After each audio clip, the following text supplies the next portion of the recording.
You didn't ask, but I'm going to tell you anyway. So I am sitting here and reviewing what is called a seller's property disclosure. So in the state of Colorado, and I'm sure that every state has their own version of this, but in the state of Colorado, it is required that any person or entity selling a property fully disclose anything and everything they know connected with that property, whether it's an adverse effect, something that can affect the use and enjoyment of that property. And so in that, we have, I believe it's like a 12-page document. It's called the seller's property disclosure. And it will just ask you questions. You go down the list and it just asks you questions, one, do you have these items in the house? Like, do you have, appliances? Do you have a heating system? Do you have an AC, or a cooling system? Do you have a fireplace? Do you have da da da da?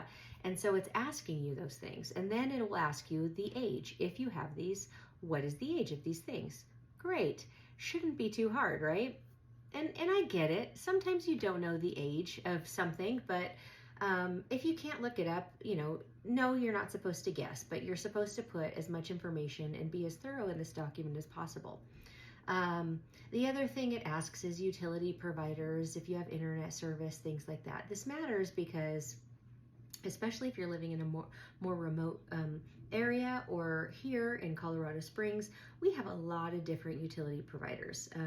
Same thing in, honestly, the entire state. And so just in one city alone, you may have multiple different utility providers. And so you may think that just because you're in Colorado Springs, you use Colorado Springs utilities, but you do not. It may be, Cherokee Metro District or something else. And so it's really important to put this information. The other thing it asks is there anything that you know about that is wrong with the property? And it won't just ask that vague question. It'll actually go down the list. Is there something wrong with any of the plumbing? Is there something wrong with any of the electrical? Is there something wrong with the roof, the structure, the foundation, blah, blah, blah, blah, blah. So again, it goes on. It gives you those prompts to think about it. And then the last questions that it asks, or, it's probably in the beginning, is, has there ever been anything wrong?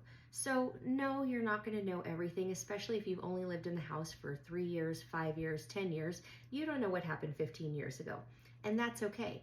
But if you do know something that happened while you were in it, if you had a leaky sink and you had to fix that, if, you had to replace the roof because we had a big old hailstorm 3 years ago, you have to disclose that. And it's okay. I would expect properties have something wrong with it, whether it's now or before. It is unnatural to have a house that you are living in, a piece of property that you are living in or using, and never have anything wrong with it. And so the other part of this is it covers your butt. It covers your butt as the seller. It covers your butt as the listing agent. It covers your butt. So if down the line, the buyers buy this house, they close on it, and something happens, and say there's a little leak and they end up digging into, the wall or under the cabinet or under the flooring, and then they find out that, hey, there are signs of a previous leak, and now there's mold, and now there's damage and wood rot and this and that, they can come back and sue you for non-disclosure, for not disclosing of a known problem. Because how did you not know? Especially if there were some signs of repair, but not everything was taken care of. And so I don't get it. I understand where sellers will forget and they don't remember everything, which is why when I provide this document to my sellers, I provide it weeks, if not months in advance. And I say, hey, this is a working document. This is not something that you are going to finish tomorrow or next week or the next week after that. This is something that you actively need to look at and think about.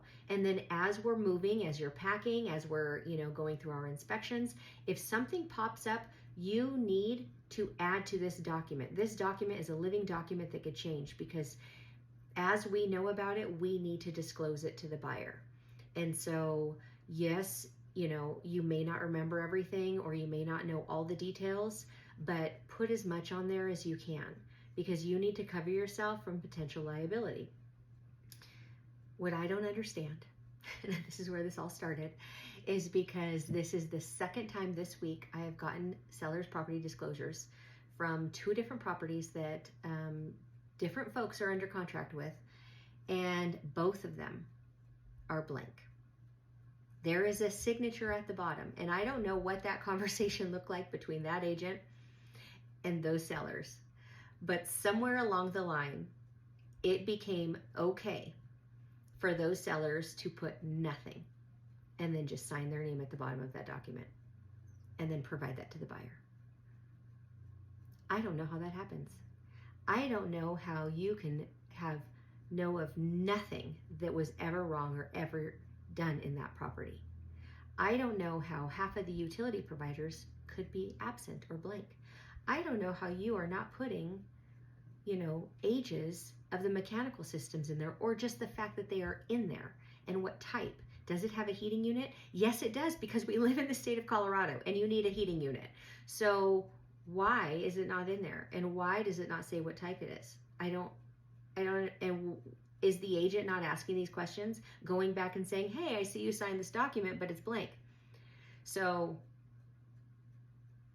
I don't know what's happening, but I know that opens the the sellers and the listing agent up to a whole bunch of liability. So agents, if this is you and you're doing this and you're just saying, well, that's what they said, they don't know, I would really take a second look at that and think it through a little bit, because that liability not only lies on them, it does lie on you.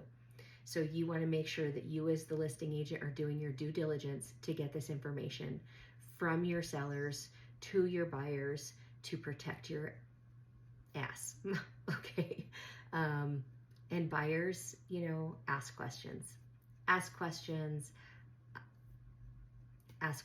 and do your due diligence. I know it says that in our Colorado state contracts over and over again, that buyers are required to do their own due diligence. So even if we get information, we need to fact check, we need to double check, we need to go look. If there's something important to us, we need to find it out ourselves, because the information could be remembered wrong, delivered wrong, not remembered completely. And so we do need to do our due diligence, but that doesn't negate the fact that sellers should be sharing this information. So that's my rant for today. Hope you're having a great day.